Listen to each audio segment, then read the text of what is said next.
по-разному себя ведут. Некоторые бьют меня всякими подручными средствами. Нет, ну боже, по-разному люди действуют. В смысле, действуют и реагируют на меня по-разному. Некоторые очень позитивно, некоторые позитивно, некоторые нейтрально, некоторые негативно, а некоторые очень негативно. Те, кто же действует негативно и воспринимают меня негативно, встречаются часто. А чаще всего это люди с традиционной ориентацией и такие, может быть, более старшего возраста. Или это люди, которые квир не воспринимают, и для которых квир это грех. Не сказать, чтобы я этого не переживала. Я это переживаю по-своему.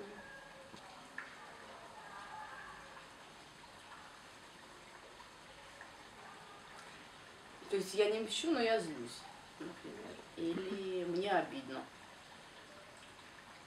Чаще всего. То есть то, что они не понимают, это меня тоже вызывает непонимание, потому что я же, в принципе, никого не трогаю. И как бы, ну, ничего плохого не делаю.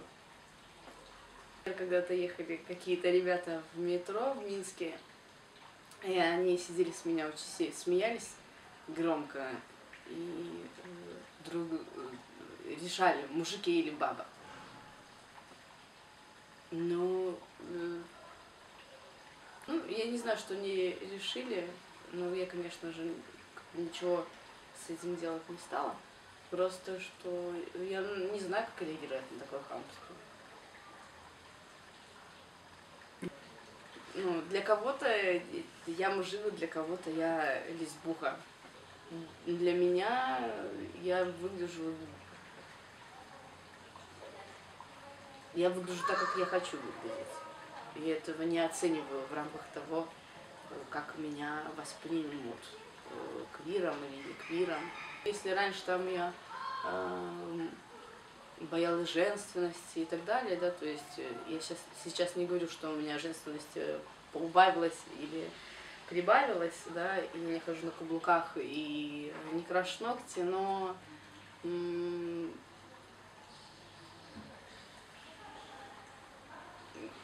я уже не боюсь каких-то таких проявлений.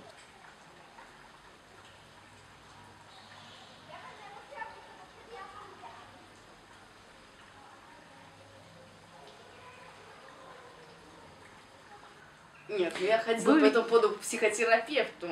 И что? Ну, в смысле, для меня достаточно эта конструкция, то, почему я так выгляжу. Говорю себе как о монстре. Почему я так выгляжу?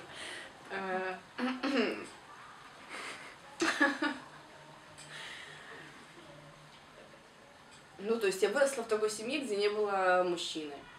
И в какой-то момент мне кажется, что из меня хотели сделать мужчину как помощь. То есть мне не давали носить платья, юбки, колготы, банты и так далее. Меня всегда коротко стригли, я ходила в шортах, свитерах, сандалиях. И мне говорили: мальчик, вы выходите на веснушки? Но если давали, кто знает, чтобы выросла. Если бы у меня был отец, и, может быть, тоже было бы по-другому. Ну да, я думаю, что в этом много социального.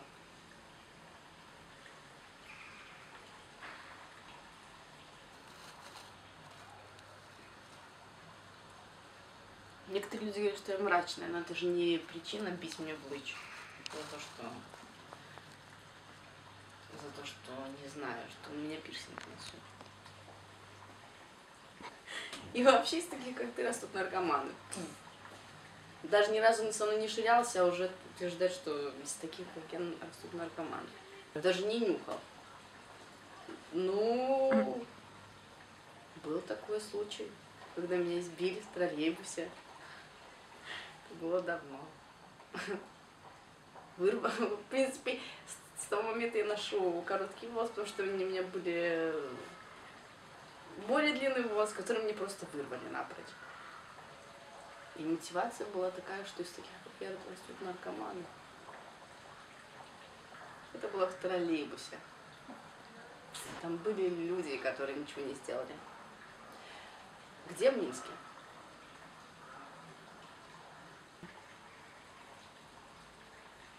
Ой, я хожу на гей-парад не из каких-то идеологических соображений, что я выступаю там за... Ну, в смысле, что я выступаю не за...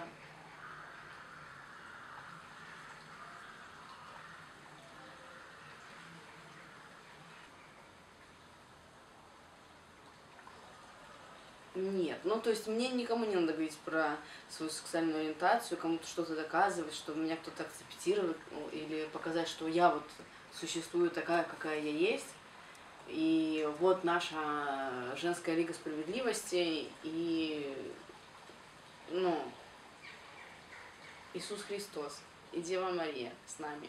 Нас поддерживают, и нас должны поддерживать все. Потому что я себя там ни к квиру, ни каким-то другим гетеросексуальным течениям ну, не приписываю.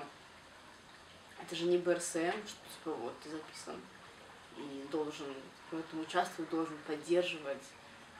Ну, то есть я не хочу ходить каждому доказывать, кто на меня косо смотрит, что я не наркоман, и что я не квир, а если я квир, то это неплохо.